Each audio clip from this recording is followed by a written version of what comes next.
Bueno, ya estamos de regreso. Se están ingresando los compañeros. Hasta eso cargo el registro del asistente. Ya.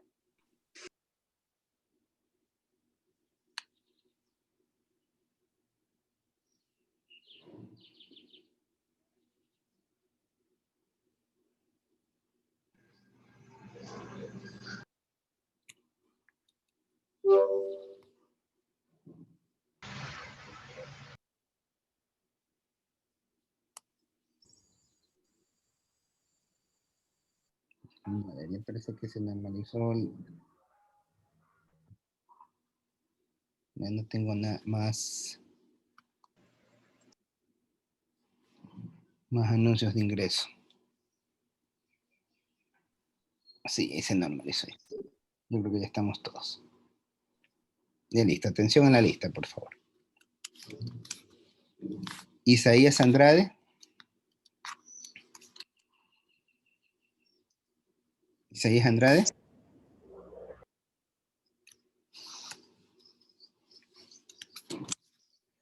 Daniela Angulo. Presente.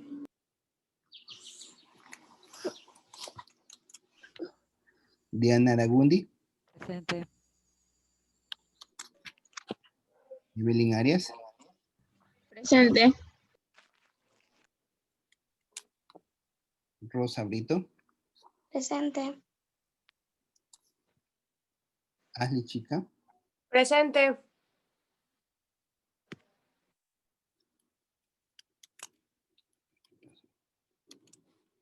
Mercedes Coello. Presente. Evelyn Cuadro. Presente. Maybe Guaranda.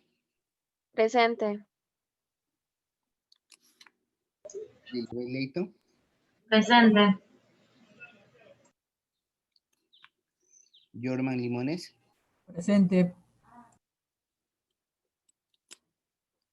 Ilter Loor. Presente. Daisy Medina. Presente. Cristi Mendoza.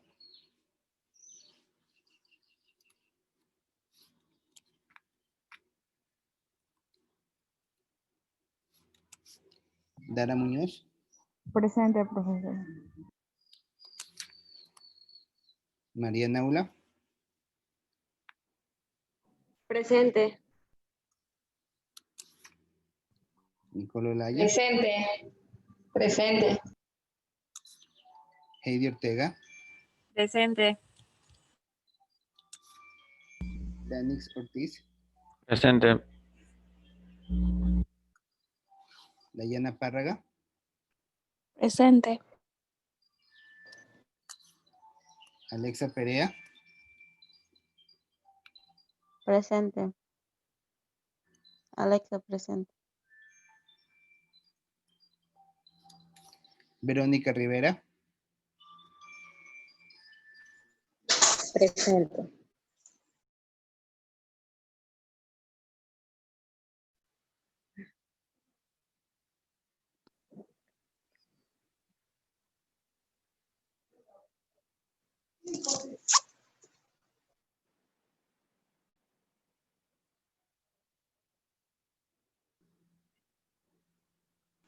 Presente. Ya listo. María Rubio. Presente.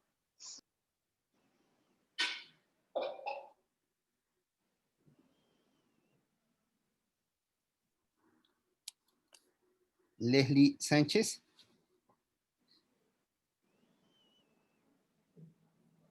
Leslie Sánchez. Escribí en el chat. Ah, ya. Y listo. Alex Tubay. Presente. Keila Sánchez. Presente. Nayeli Valdés. Presente.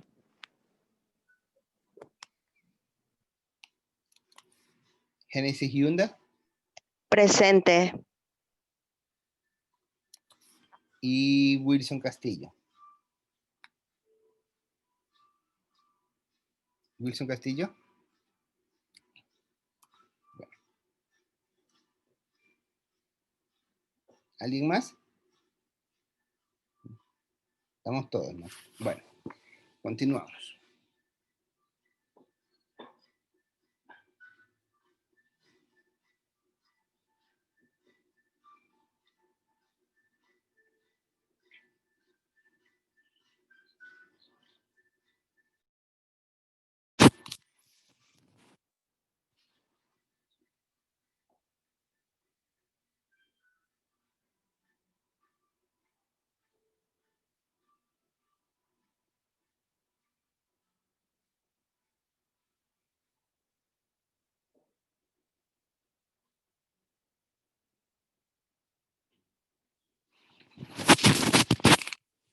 Ya, disculpen la interrupción.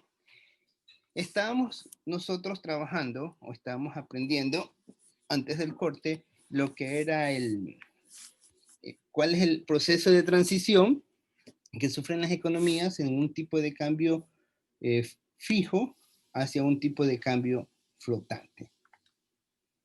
Bueno, nosotros vemos qué es lo que normalmente ocurre, ya lo vamos a ver a nivel gráfico, pero respecto a lo que tenemos con la tasa de interés, acuérdense que esta es la tasa de interés internacional, que es la que determina el deseo de tener una moneda nacional frente a una moneda internacional.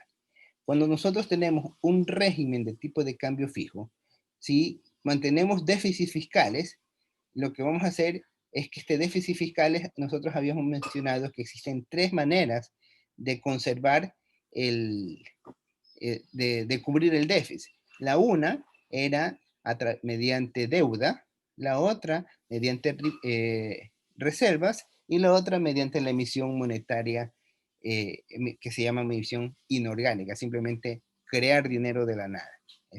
Entonces, esas son las tres formas que tienen los gobiernos para financiar su déficit público, ¿no? Obviamente, si realiza un financiamiento por medio de deuda o por medio de monetario. Disculpe, Castillo, lo que pasa es que estoy teniendo problemas con el internet, profesor. Ya te voy a registrar. Sí, profe, disculpe. Ya. Me hiciste perder el hilo de lo que estaba viendo. A ver, ya te voy a registrar. Castillo, ¿no?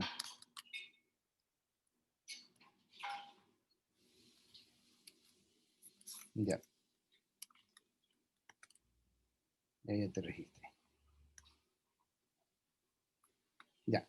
Entonces, mencionábamos de que teníamos que cuando estamos en una parte en el cual no hay déficit, que es cuando aquí tenemos el R0, que es la tasa de interés internacional, es la misma que la tasa de interés nacional, por lo tanto, a los ciudadanos les da lo mismo tener moneda nacional que moneda extranjera, entonces no va a haber necesidades de acudir al tipo de cambio.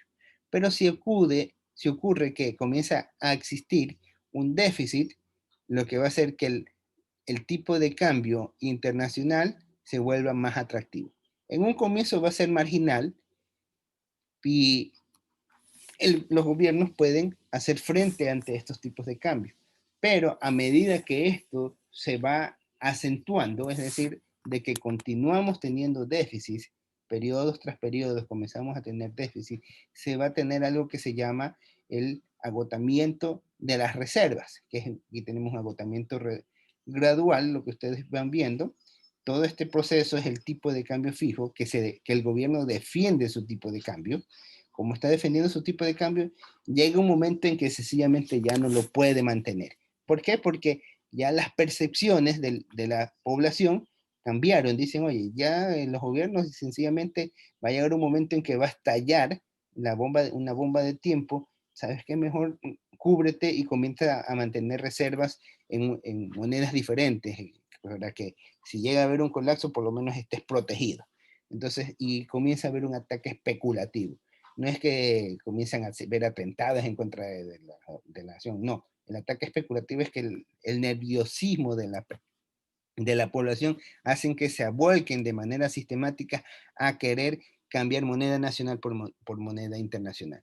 Esto, ¿qué es lo que hace? Que mientras más se demore en hacer este proceso del cambio de un tipo de cambio fijo a un tipo de cambio flotante, mayor va a ser el impacto que se va a generar en inflación.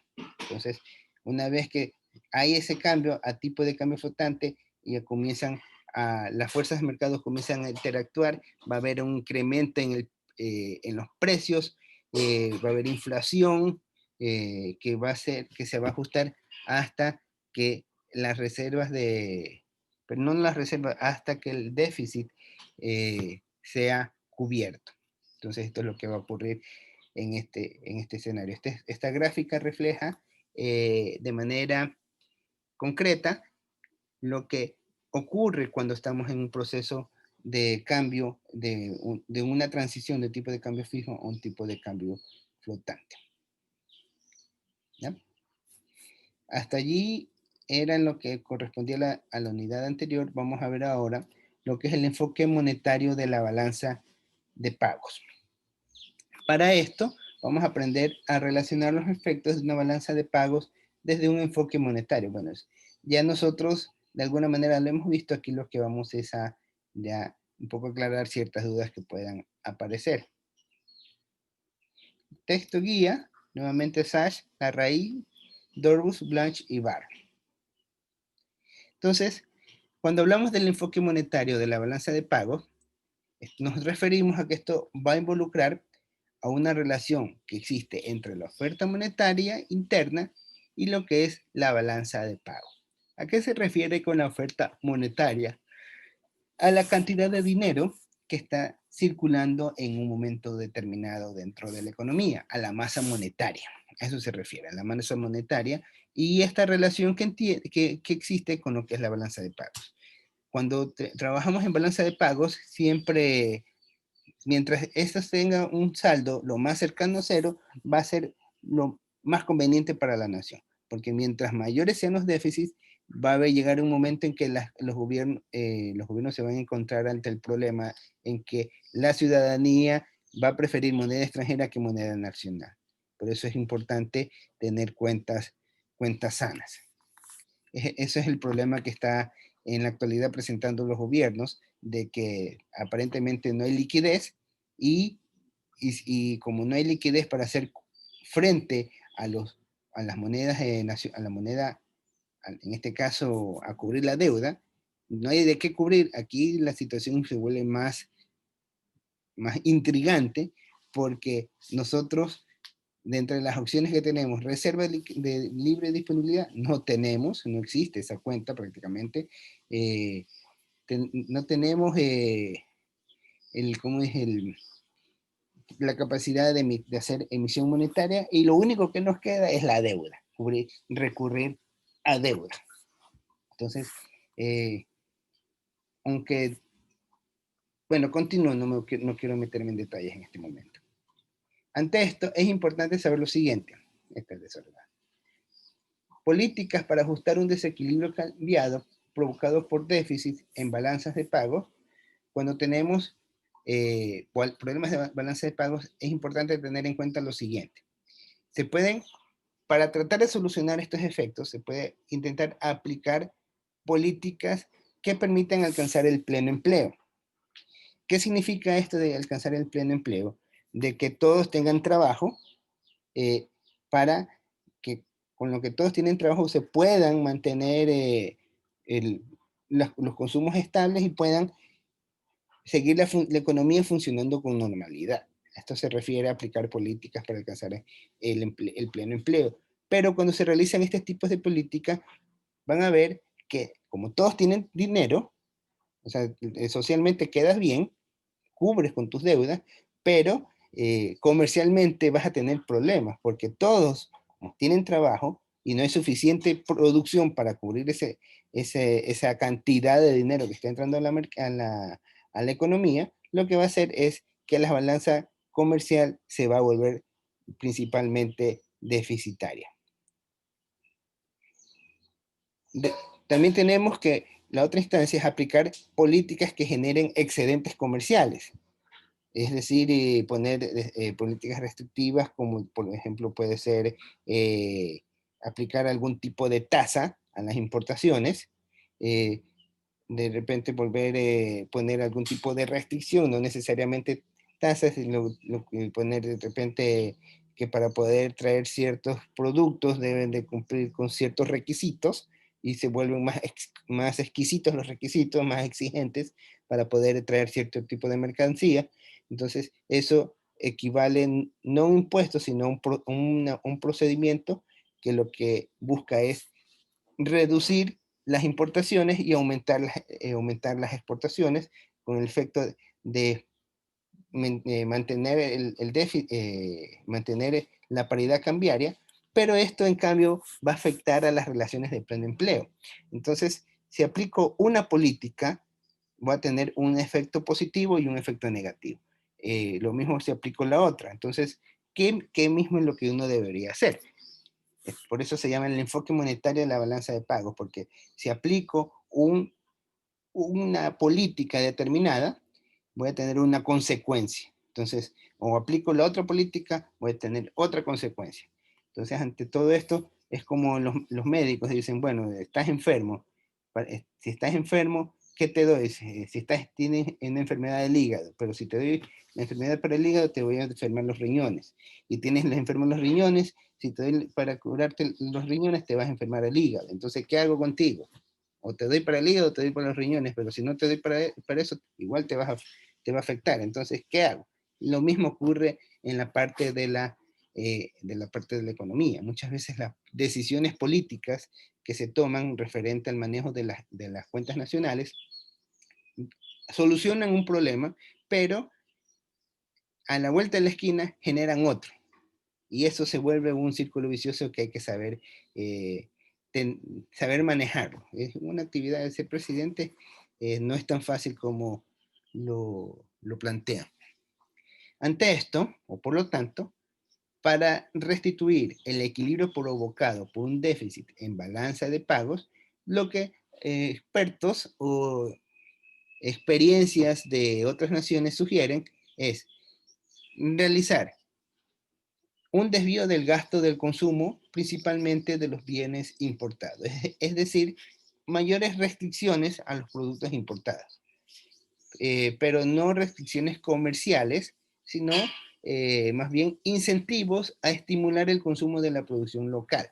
¿Con qué fin? Con el fin de que el dinero que está en exceso no se vaya al exterior, sino que se quede circulando dentro de la economía. Aunque si esto ocurre, si no aumenta la producción, al fin y al cabo va a ser lo mismo, ¿no?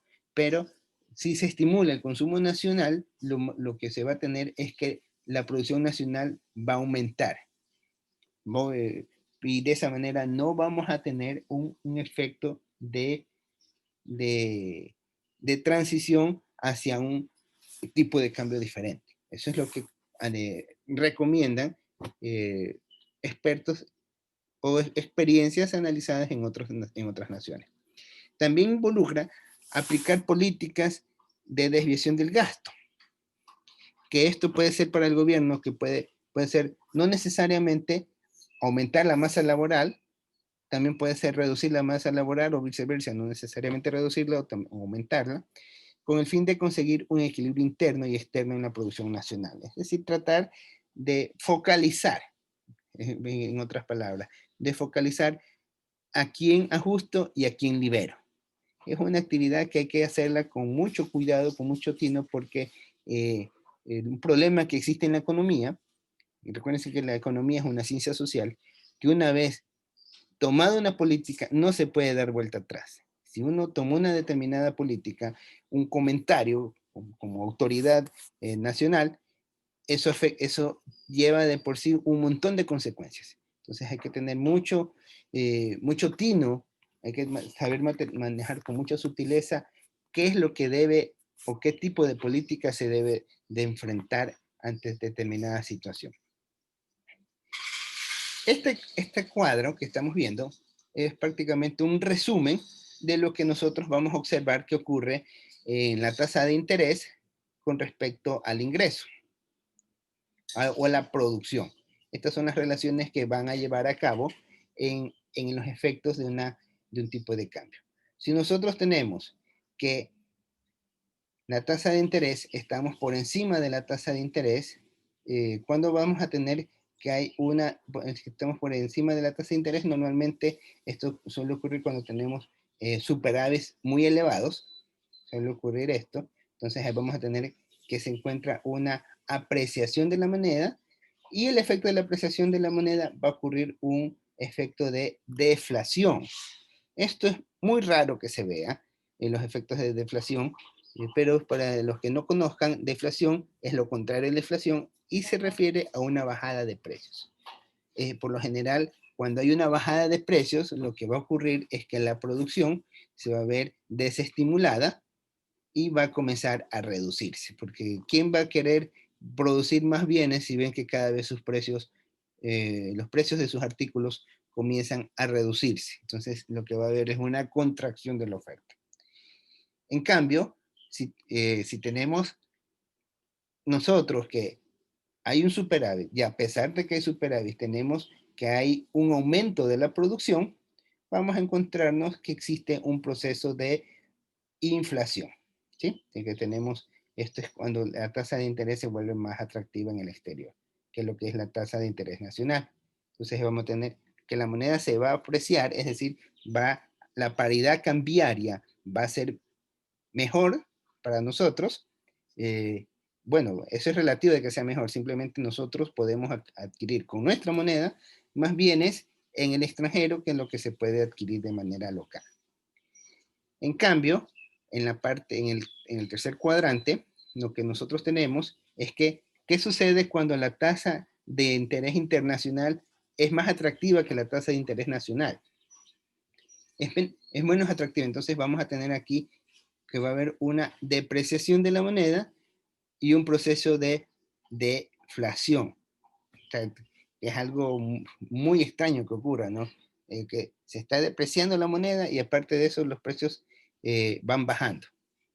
En cambio, el efecto contrario es que existe una depreciación de la moneda y una inflación, que este es el escenario más crítico que puede atravesar una economía, y es lo que normalmente se genera cuando nosotros nos encontramos con los procesos de transiciones en los tipos de cambios que tienen las monedas. Este otro cuadro lo que nos va a reflejar es cómo es la evolución de la transición de un tipo de cambio fijo a un tipo de cambio flotante. Cuando tenemos en un tipo de cambio fijo, estamos en una estabilidad relativa, ¿no? Tenemos que la masa monetaria es constante, pero cuando ya llega el proceso de transición, esto se van a ver reflejados todos los déficits. Todo este brinco que ustedes ven del punto A hasta el punto primo, hasta acá, va a ser la reacción del déficit que tuvo, más el proceso especulativo, que es por el nerviosismo generado por las personas al ver que la moneda iba perdiendo de valor o va a perder de valor de un momento a otro. Entonces, esto va a generar que los precios se incrementen abruptamente, un nivel de inflación fuerte, y el tipo de cambio se vaya ajustando conforme se van regulando los precios internacionales, hasta llegar al nuevo equilibrio que correspondería al nivel con su nuevo, o sea, ya la balanza comercial, la balanza de cuenta corriente estabilizada, ¿sí? Entonces aquí nosotros tendríamos, bajo este ejemplo que podemos en el gráfico, diríamos de que aquí ha habido un déficit de 50 unidades que costó pasar de un tipo de cambio fijo a un tipo de cambio flotante. Esto generó inflación y hasta que el tipo de cambio se volvió a estabilizar. Esto es con respecto a esta partecita, ¿sí? Con todo esto les dejo este pequeño pensamiento, que eso lo pueden encontrar en el libro de Dorwush, en la página 535, que indica: la teoría de la paridad del poder adquisitivo del tipo de cambio afirman que los movimientos de los tipos de cambio reflejan principalmente diferencias de tasas inflacionarias entre países. ¿Qué significa esto? Que cuando nosotros tenemos una diferencia entre los tipos de cambio entre una nación y otra, quiere decir que el que tiene los tipos de cambio más elevados es porque ha tenido mayores problemas inflacionarios en sus cuentas nacionales. Eso es como una especie de conclusión general a todo lo que hemos estado aprendiendo en esta sección. ¿Hasta ahí alguna pregunta? ¿Hay alguna pregunta?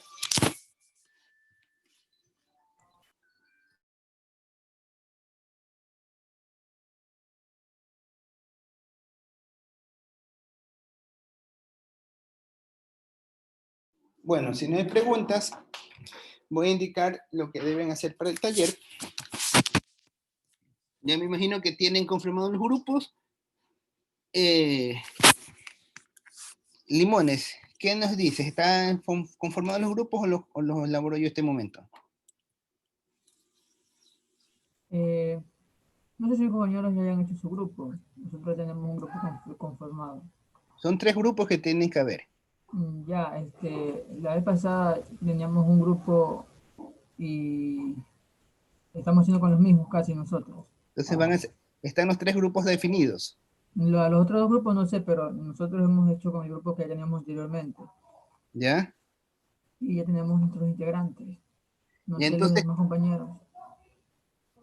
Entonces pásenme el archivito. Ya. Ya, me pasa el archivito conformado con los grupos. Dígame. Dígame. Todavía tenemos un minutillo y algo más. ¿Cuántas personas deben estar integradas al grupo? El curso es de 29 personas, quiere decir que serían hasta 10 personas. Bueno, déjenme ver cuántos estamos en asistencia. 2 grupos de 10 y 9. Más o menos algo así sería. Aquí tenemos que son, déjame ver, efectivamente somos 29 personas, son 29 estudiantes. Entonces serían un grupo de 9 y dos de 10, lo que sería la extensión del grupo. Entonces, me pasas, Limones, el archivo de los integrantes, ¿sí? El grupo 1, el grupo 1 con el tema, sí, grupo 2 con el tema y grupo 3 con el tema, así para cada uno. La instrucción que van a hacer, bueno, ya está hecha la primera, formar 3 grupos de igual número y elaborar un informe de lo aprendido en la unidad 3.1 y 3.2 referente a la perspectiva global, ¿sí? Entonces ustedes ya saben, el grupo 1 va a analizar el caso de Argentina, el grupo 2 va a analizar el caso de México y el grupo 3 va a analizar el caso de Asia. Aquí me he equivocado, aquí es Asia. Entonces, ¿dónde van a encontrar esto? En la página 331 del libro de Sachs y Larraín. Entonces lo que van a hacer es anotar, leer lo que está ahí y van a hacer un informe de los temas que hemos estudiado en unidad 3.1 y 3.2. Una vez hecho ese informe, van a contestar esta pregunta. ¿Por qué los gobiernos suelen retrasar hasta el final las devaluaciones? Esto ustedes van a argumentar su respuesta, ¿no? Ustedes van a decir por qué y la razón del por qué, ¿sí? Esto en el taller lo van a resolver, lo van a presentar y lo van a resolver también de manera asincrónica, es decir, ustedes van a preparar una pequeña exposición en la cual todos los integrantes del grupo deben de tener por lo menos unos 30 segundos de participación en el video y hacen el video y me lo pasan, ¿sí? Y esto yo lo cargo como hemos venido trabajando normalmente. Entonces, esta sería la actividad del taller 1. Entonces ya tendríamos, si no me equivoco, 2 tareas y un taller. Estas van a tener por lo menos una semana de plazo para poder realizar el trabajo una vez esté cargado en el Edmodo, ¿sí? ¿Alguna pregunta antes de terminar? No hay preguntas. Profe, sí, yo. Con respecto al video, lo que vamos a hablar sería sobre la segunda pregunta o desde el informe sobre las unidades que hemos visto. Todo. Sí, o sea, es porque tienen que participar todos, pues, ¿no? ¿sabe? En el informe ustedes dicen, bueno, explican qué es lo que ha pasado en el caso de Argentina.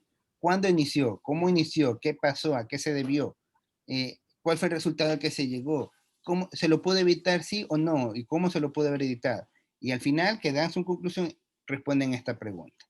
Entonces, y lo responden con argumentos técnicos, en función de lo que hemos aprendido en la unidad 3.1 y la unidad 3.2. ¿Sí? ¿Alguna otra pregunta? Disculpe una pregunta, lo que pasa es que no me quedó en claro el trabajo anterior. Ayer usted mandó un trabajo en el que se tenía que analizar los casos para Chile y Perú, según una perspectiva global de la página 326. Eso se podía hacer individualmente, ¿verdad? Sí, eso es tarea. Ay, pero es individual. Es individual, sí. Ya listo, profe. El de acá es taller. Listo, profe. Este taller está programado en el sílabus. Ustedes revisan el sílabus, van a ver que ahí dice taller. Y profesor, en el sistema, ¿cuándo van a estar subidos hasta qué Entonces, plazo las tareas 1, tarea 2 y el taller? mañana ya lo más probable es que tengan todo cargado. Entonces mañana ustedes van a ver, yo les voy a dar para que presenten todo esto una semana. O sea, si les cargo mañana sería hasta el sábado de la siguiente semana. ¿Qué dicen? ¿Está bien? ¿O les voy a dar semana y media, ¿ya? Porque son 3 actividades, para que puedan hacer esto. ¿No? ¿Alguna otra pregunta? Profe, ¿nos puede ayudar con los videos de la clase Sí. para ayudarnos? Sí, ya les voy a cargar todos estos videos porque tuve unos inconvenientes que tuve con la conexión del internet y era bien inestable mi conexión. Pero ya esto se solucionó y entonces ya estoy poniendo al día en los que tengo trazado. ¿Ya?